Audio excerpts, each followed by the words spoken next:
teman beranda Trisa semuanya, apa kabar? Semoga teman-teman selalu dalam kondisi sehat ya.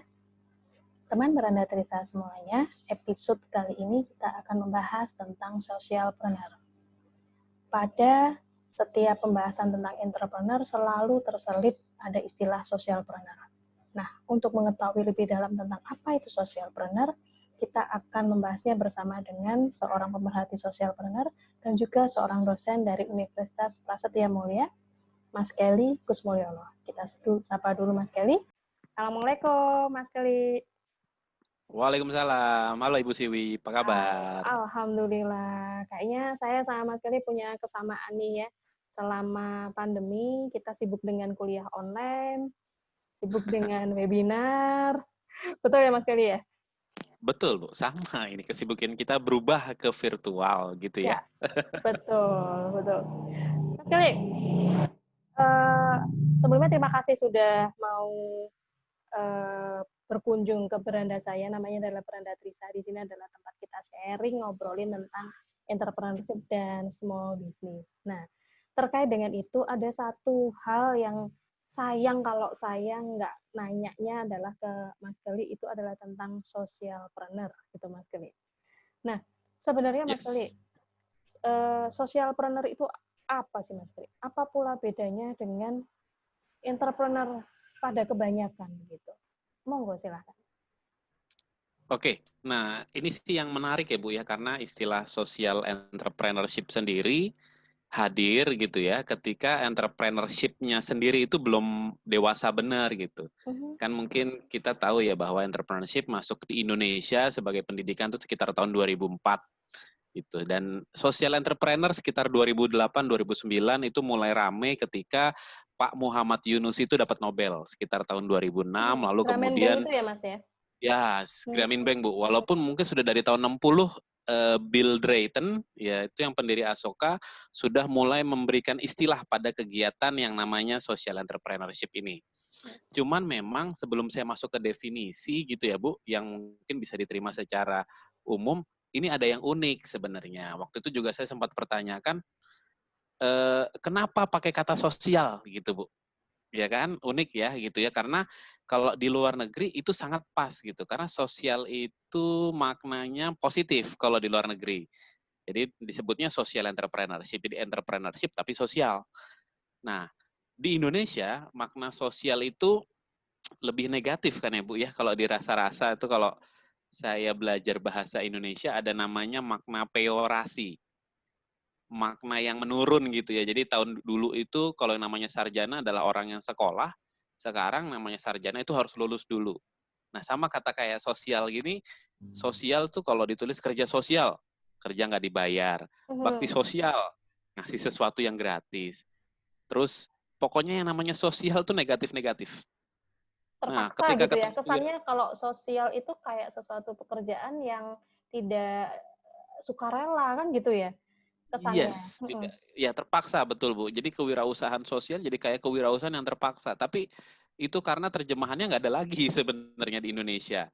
Nah, jadi kalau kalau balik ke definisi sendiri, kalau dari saya simpel Bu sebenarnya. Jadi definisi banyak karena social entrepreneurship itu ada 3 kutub kalau menurut saya.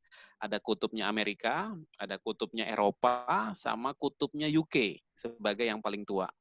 Nah, UK dan Eropa ini relatif mirip. Jadi sederhananya kalau kalau saya coba simpulkan adalah menyelesaikan masalah sosial dengan pendekatan bisnis gitu. Jadi itu definisi paling dasar. Dan kenapa muncul itu? Sebab kalau ada spektrum ya Bu ya, spektrum perusahaan itu yang paling kanan itu adalah yang full komersial. Gitu yang istilahnya perusahaan. Jadi dia mencari profit murni. Ada yang paling kiri Bu, itu namanya kegiatan sosial. Jadi yayasan sosial, lembaga amal, ini yang murni sosial, nggak mikirin profit. Pokoknya ada untung, maksudnya dia punya kelebihan dia akan bagi. Pokoknya sangat sosial. Nah, di mana si social entrepreneurship ini? Ini di tengah-tengahnya. Jadi sosialnya dikejar, profit juga gitu. Jadi seimbang. Tapi utamanya sosialnya Bu, begitu Bu. Jadi kalau di dalam satu spektrum itu tadi memang letaknya di tengah-tengah ya Mas Kelly ya. Karena memang kalau nggak ngerti tuh kerja sosial itu akhirnya menjadi dikonotasikan seperti itu tadi, betul, yayasan, kayak gitu. Atau kegiatan-kegiatan seperti charity gitu ya Mas Gili ya? Betul, betul. Oke. Kenapa muncul bisnis sosial itu lebih karena ini Bu, ada sejarahnya sih sederhana sebenarnya. Kalau dulu itu sistem ekonomi yang paling pertama itu sebenarnya sistem ekonomi pasar katanya. Namanya first sector. Tapi sifatnya sangat kapitalis gitu. Jadi kalau apa-apa punya sendiri, hak milik pribadi lah. Akibatnya kalau semuanya hak milik pribadi, tidak ada yang bisa dinikmati secara umum ya Bu. Nggak ada jalanan, nggak ada jembatan. Nah makanya ada sistem ekonomi kedua, second system, namanya pemerintah. Ada namanya public service. Jadi ada jalan, ada jembatan, ada yang bertanggung jawab sama urusan publik. Tapi dua ini ternyata masih kurang gitu. Karena kalau ngatur, ada aturan gitu ya, tidak semuanya juga dapat gitu. Ada yang masih belum adil. Nah, muncullah sistem ekonomi ketiga, namanya third sector, yaitu sosial. Nah, sosial ini muncul salah satunya karena itu. Kalau kegiatan sosial, itu masih sangat tergantung orang, Bu. Misalkan dengan Pak Haji atau siapa yang baik. Nah, kalau Pak Hajinya meninggal, kalau yang baik itu udah nggak ada lagi, apakah yakin kegiatan sosialnya tetap berjalan? Makanya butuh kegiatan sosial ini dilembagakan menjadi sebuah sistem yang berkelanjutan dengan nama bisnis sosial. Gitu sih, Bu, kira-kira. Iya, oke. Mas Geli, tadi setelah mendengarkan penjelasan Mas Geli gitu ya, tadi saya menyampaikan bahwa ada tuh yang kemudian yang beredar pada masyarakat di socialpreneur itu kemudian menjadi, kalau nggak ngerti definisinya dengan benar, artinya seperti kerja yayasan gitu. Sebenarnya kalau di Indonesia sendiri mungkin ya Mas Geli, apa sih salah kaprah yang beredar tentang socialpreneur itu apa aja ya? Oke, kalau mungkin saya mau nanya langsung ke Bu Siwi nih sebagai perwakilan untuk mengetes salah kaprahnya. Ya, Ini biasanya pertanyaan yang saya ajukan ke mahasiswa, Bu. Pertama, boleh nggak Bu bisnis sosial bantuin orang kaya? Nggak boleh. Kenapa Bu nggak boleh bantuin orang kaya? Lah kan dia sudah memiliki modal yang cukup. Kayak gitu. Modal yang cukup. Benar? Tabungannya ada, gitu. Lah, bener toh? Oke, kalau saya balik ke definisi Bu, tadi kan definisi sederhananya adalah menyelesaikan masalah sosial dengan pendekatan bisnis. Nah, sering kali karena di Indonesia ini masih termasuk negara yang emerging lah, negara berkembang. Masalah sosial kita kebanyakan adalah kemiskinan. Akibatnya dianggap semua yang miskin itu masalah dan yang nggak miskin itu nggak punya masalah sosial. Padahal? Gitu. Jadi padahal orang kaya punya masalah sosial nggak? Ada punya sih, gitu Bu. Salah gitu. Ya, misalkan jadi adiktif, kemudian jadi penyendiri, jadi gila kerja karena banyak uang, kemudian jadi insecure karena takut uangnya hilang. Itu masalah sosial, Bu. Orang yang banyak bunuh diri itu sebenarnya banyakkan orang kaya loh, Bu, daripada orang miskin gitu. Orang miskin jarang bunuh diri, dibunuh iya mungkin, tapi kalau bunuh diri jarang. Nah, itu masalah sosial. Jadi yang kita selesaikan bukan ekonomi atau apa, tapi masalah sosial. Orang kaya, orang miskin, siapapun itu punya masalah sosial. Gitu, Bu. Jadi, boleh nggak bisnis sosial membantu orang kaya? Boleh. Sayangnya, ya, masalah sosialnya kebanyakan ekonomi, gitu, Bu. Jadi, nganggapnya kalau yang tidak bermasalah ekonomi, ya tidak bermasalah sosial. Nah, itu yang ternyata ya. Salah kaprahnya di situ ya, Mas Geli ya? Itu baru yang pertama, Bu. Ada yang kedua? Ya. Nah, kedua nih, pertanyaan salah kaprah kedua. Boleh nggak kalau kita kerja di bisnis sosial, Bu, kita dapat gaji yang besar? Boleh dong. Boleh dong. Boleh.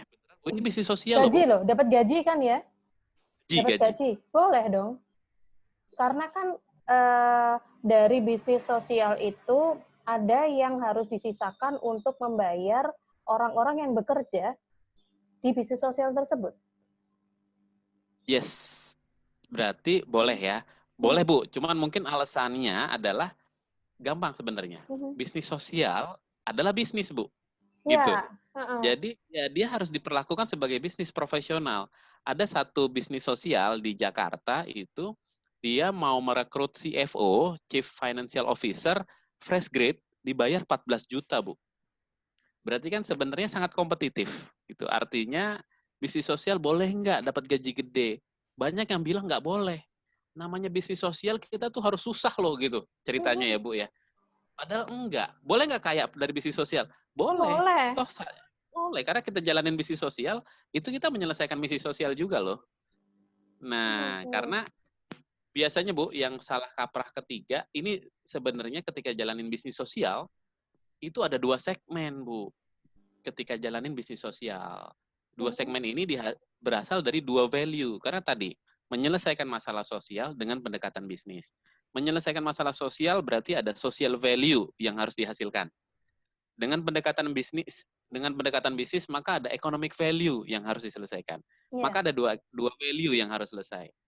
Nah, sayangnya dalam perjalanannya itu ada beberapa tipe gitu, ada beberapa model bisnis sosial, Bu.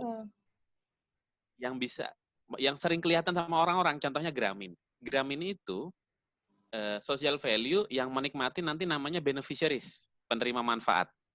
Sedangkan kalau economic value adalah konsumen. Nah, kalau Gramin itu nggak kaya, bukan karena apa-apa, karena biasanya di Gramin itu konsumennya adalah penerima manfaatnya, Bu. Kan dia mendanai orang-orang miskin yang nggak didanai oleh bank, namanya microfinance. Mereka susah kan, mereka yang dapat manfaat, mereka juga customer-nya. Nggak mungkin kita charge harga tinggi kan, Bu? Nah, karena beneficiaries-nya sama dengan customer. Sedangkan ada bisnis sosial yang beneficiaries-nya beda sama customer. Ini yang bisa price-nya tinggi. Contoh misalkan ada Javara, karena customer-nya ekspor. Beneficiaries-nya penduduk di Indonesia. Jadi dia punya margin yang cukup besar untuk bisa diolah dan diatur lagi gitu, Bu. Ini yang mungkin sering jadi salah kaprah di social entrepreneurship. Tentang terminologi social entrepreneurship ya, Mas. Menarik loh, Mas Kali. Ya, Mas Kali, kalau tadi diibaratkan tetap aja kan bisnis ya, meskipun menyelesaikan masalah sosial yang berdasarkan pendekatan-pendekatan bisnis, begitu. Berarti kalau saya ibaratkan sebagai suatu organisasi atau sebagai suatu instansi gitu, bisa nggak sih socialpreneur ini atau socialpreneurship ini sama dengan CSR atau tanggung jawab sosial perusahaan gitu, Mas?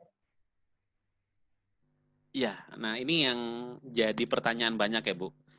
Boleh nggak kita sebut perusahaan yang melakukan CSR itu sebagai bisnis sosial? Nah, terminologinya sangat banyak, Bu. Cuman akhirnya saya kemarin sempat mendefinisikan ada namanya 5I, cuman saya nggak akan bahas gitu ya, Bu. Itu agak sangat akademik, tapi itu bisa dipakai sebenarnya, simple. Cuman saya akan ambil satu aja kata kunci yang kemudian memisahkan antara bisnis sosial dengan perusahaan yang melakukan CSR. Jadi kata kuncinya perusahaan yang bisnis sosial, kata kuncinya adalah misi sosial itu, Bu, harus ada dalam proses bisnisnya, Bu. Jadi sustain gitu, Mas ya? Sustain, terus-menerus berarti? Oke. Betul. Jadi menyelesaikan masalah sosial itu harus ada di input, atau di proses, atau di output. Artinya perusahaan tidak harus nunggu untung dulu, baru berbuat sosial. Gitu. Nah, kalau yang berbuat sosial, kalau untung dulu, itu menurut saya CSR. Jadi input, proses, outputnya sudah selesai, baru dia jalankan kegiatan sosial. Karena alasannya adalah, ya saya butuh uang profit dulu, baru saya melakukan kegiatan sosial. Nah ini kan kebalik. Padahal kan kalau bisnis sosial, sosial dulu, profit kemudian. Jadi itu yang paling sederhana untuk membedakan bahwa perusahaan CSR itu bukan bisnis sosial. Nah contoh gampangnya Bu, Ibu pernah dengar sepatu Toms nggak, Bu? Yang Black Mycosky. Beli satu, lalu akan orang yang membutuhkan di negara lain dapat satu. Nah, di antara akademisi dan praktisi SI, itu banyak yang berdebat tentang apakah Toms ini sosial bisnis atau bukan, social enterprise atau bukan. Banyak yang bilang bukan. Dan saya juga yang pro atas definisi itu bahwa bukan, Bu. Kenapa? Karena Toms itu nggak akan ngasih sebelum sepatunya dibeli, Bu. Kalau sebelum laku dia nggak akan ngasih kan ya? Iya. Lah problemnya kalau nggak ada yang laku, nggak dia berbuat sosial. Iya. Nah itu CSR.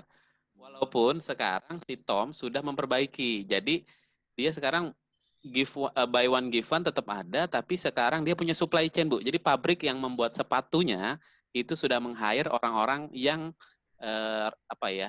Orang-orang yang rentan, vulnerable people. Jadi dibeli atau nggak dibeli, orang-orang ini tetap dapat gaji. Jadi sekarang sih sudah mulai mengarah ke situ. Sama dengan kasus kayak misalkan mungkin kita pernah dengar iklan satu perusahaan beli 1 untuk 10. Anda beli 1 liter, kami akan bangunkan 10 liter di sana. Lah kalau kita nggak beli, apakah dia akan bangunkan 10 liter fasilitas di sana? Nah ini kan jadi CSR sekali. Walaupun mungkin kalau dari saya, nggak masalah sih Bu, nggak bisnis sosial nggak masalah. Tapi perusahaan itu bertanggung jawab, itu jauh lebih penting sih kalau dari saya gitu Bu. Iya, iya, iya. Wah, jelas ya Mas, berarti memang batasannya itu tadi adalah pada kalau di social entrepreneur itu a whole gitu ya, semuanya, mulai dari masuk input, proses sampai output itu semuanya memang kental pada bagaimana menyelesaikan masalah dan berbuat sosial itu tadi. Sementara kalau yang CSR kan memang sudah definisinya adalah diambilkan dari keuntungan perusahaan. Ya. Jadi perusahaan untung dulu, baru mereka akan mengeluarkan. Itu yang membedakan. Oke. Iya. Baik, Mas Kelly. Pertanyaan berikutnya adalah tentang modal nih. Untuk menjadi seorang socialpreneur itu apakah perlu modal yang besar atau apa sih modal menjadi seorang socialpreneur? Wah, kalau saya boleh bilang modal, Bu, mungkin yang saya coret pertama adalah uang. Ya, jadi kalau modal sosial, modal untuk menjadi pebisnis sosial, uang saya coret duluan, Bu. Gitu. Nah, tapi saya punya fasenya, Bu, sederhana kalau boleh saya sharing sedikit. Jadi sebenarnya kalau ditanya modalnya apa, intinya sekali lagi, Bu, menjadi bisnis sosial itu tidak harus gitu. Bahwa menjadi bisnis sosial itu istilahnya itu yang paling ultimate, Bu. Gitu. Yang paling ujung. Karena di Indonesia belum ada badan hukumnya. Bisnis sosial yang ada di Indonesia rata-rata sifatnya itu adalah PT. Atau yayasan yang punya PT. Jadi kita masih tunggal. Belum ada kekhususan bahwa kalau bisnis sosial, kita itu akan dapat privilege sesuatu enggak. Dan rata-rata ya sudah, as it is saja. Kalaupun saya punya binaan bisnis sosial, saya bilang, kamu nggak boleh ya meminta apapun privilege karena kamu bantu sosial, enggak. Kamu as it is perusahaan yang profesional. Gitu. Jadi kalau pertanyaannya tadi modal apa, ada fasenya kalau menurut saya. Sebagai mahasiswa misalkan banyak sekali binaannya Bu Siwi atau mahasiswanya Bu Siwi, kalau mau menjadi bisnis sosial bisa milih sebenarnya fasenya. Pertama, kalau belum bisa apa-apa, minimal punya niat yang baik, Bu. Niat berbuat baik itu menurut saya level paling pertama. Dengan misalkan, wah ini ada sampah di tempat di tangan saya habis makan. Ya sudah, kalau saya buang sekarang sih nggak masalah, tapi ya jadinya nggak baik aja. Ya udah saya buang ke tong sampah. Membuang ke tong sampah itu fase pertama. Punya niat berbuat baik. Itu, Bu. Satu. Kedua, berkontribusi dalam kegiatan yang baik. Jadi pilihannya kalau tadi niat sudah, kedua berkontribusi dalam kegiatan yang baik. Ya mungkin kita belum bisa ngikut yang besar-besar, tapi kalau ada donasi apa kita ikut, bolehlah. Terus kalau misalkan kita mau lebih, setelah berkontribusi kita mau lebih, ya sudah kita mendirikan gerakan yang baik atau gerakan sosial. Itu. Kalau belum bisa gerakan sosial, kita punya usaha, minimal usaha kita bertanggung jawab, Bu. Iya. Baru kalau misalkan mau yang lebih tinggi, ya udah bikin bisnis sosial. Tapi bisnis sosial is not a final destination gitu. Dan bukan yang paling sempurna. Karena di Inggris saja untuk jadi bisnis sosial tuh ribet banget, Bu.